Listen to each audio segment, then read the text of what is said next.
자, 오늘은 팔란티어의 CEO 알렉스 카프가 제시하는 기술공화국이라는 어쩌면 굉장히 도발적인 비전을 한번 제대로 파헤쳐보려고 합니다. 과연 기술이 지금 무너져가고 있는 서구 사회를 구원할 수 있을까요? 지금부터 한번 깊이 들어가 보죠. 카프의 철학, 그 가장 깊은 곳에는요, 바로 이 냉정한 현실 인식이 깔려 있습니다. 이 문장처럼 말이죠.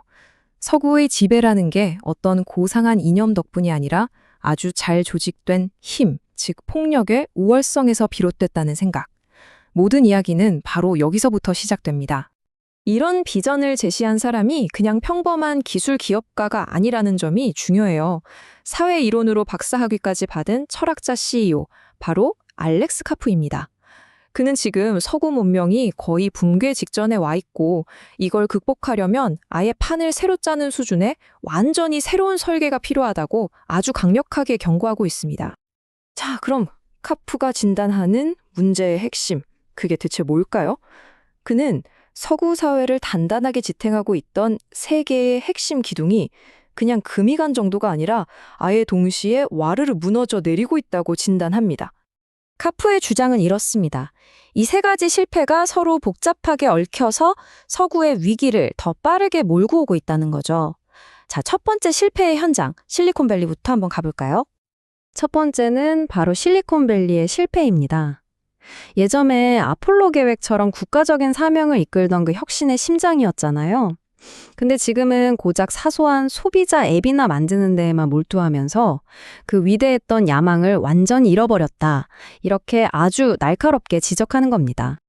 여기서 카프의 관점이 정말 흥미로운데 이게 단순히 똑똑한 사람들이 재능 낭비하네 이런 천의 문제가 아니라는 거예요.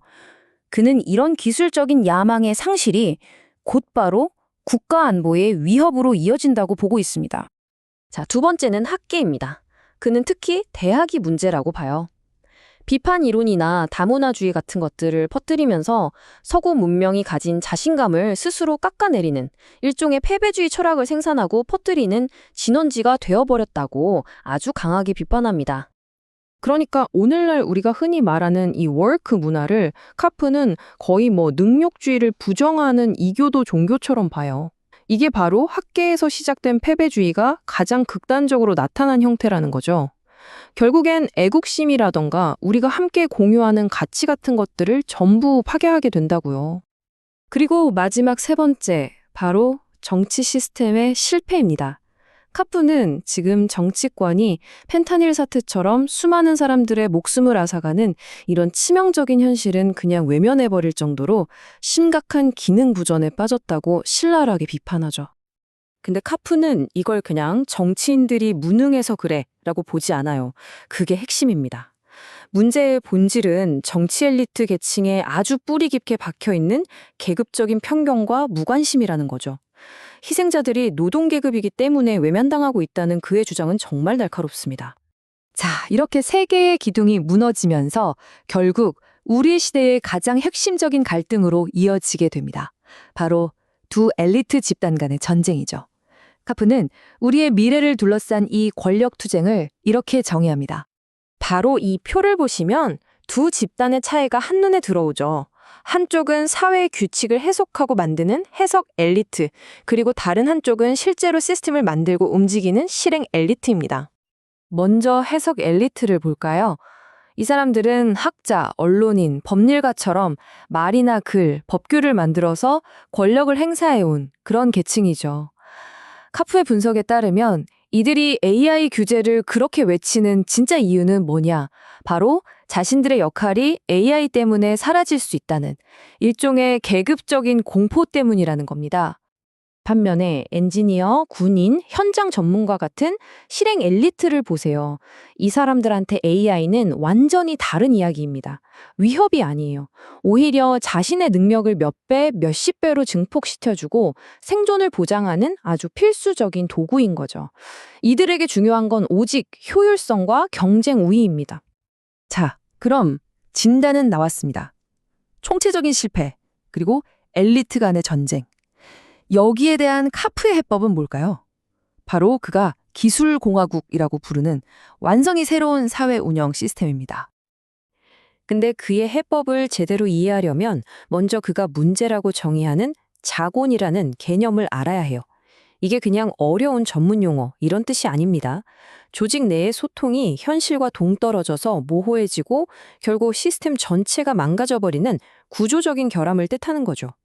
예를 들면 서류상으로는 완벽한데 현장에서는 전혀 작동하지 않는 그런 정책들, 바로 그런 게 자곤입니다.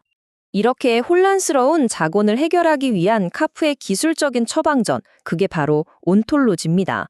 온톨로지는 말하자면 조직의 모든 데이터와 자산을 현실 세계와 1대1로 연결하는 거대한 디지털 지도 같은 거예요.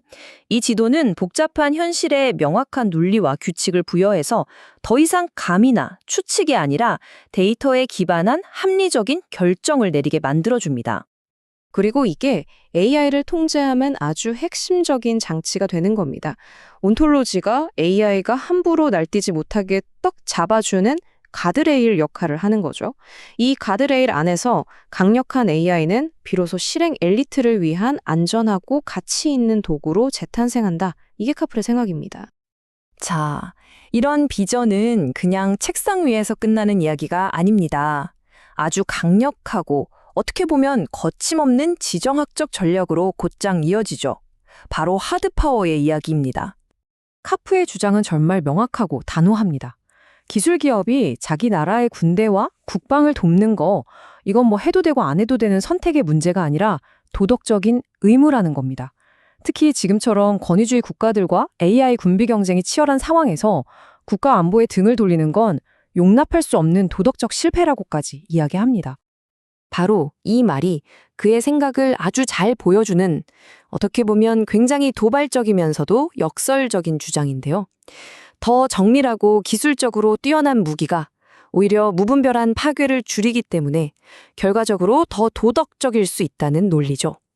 기술이 윤리를 구현하는 도구가 될 수 있다는 겁니다. 자, 그럼 만약에 이런 비전이 정말 현실이 된다면 미국과 서구 사회는 어떻게 바뀔까요? 어떤 미래가 기다리고 있을까요? 우선 권력의 지도가 완전히 바뀔 겁니다. 해석하는 사람들에서 실행하는 사람들한테로 힘이 넘어가겠죠. 그리고 실리콘밸리에는 국가적 사명감을 가진 새로운 종류의 애국주의가 생겨날 수도 있습니다. 하지만 동시에 워크 문화와 정면으로 충돌하면서 사회적 갈등은 지금보다 훨씬 더 깊어질 위험도 있죠. 결과적으로는 기술과 안보가 하나로 합쳐진 우리가 이전에는 본 적 없는 강력한 복합체가 등장하게 될 겁니다. 결국 우리는 이 질문 앞에 서게 됩니다. 알렉스 카프의 기술공화국. 이게 정말 쇠퇴하는 서구를 구할 실용적인 대안일까요? 아니면 효율성이라는 이름으로 우리의 자유를 올가맬 수 있는 새로운 기술, 권위주의의 설계도일까요? 이 질문에 대한 답은 결국 우리 모두의 몫으로 남을 것 같습니다.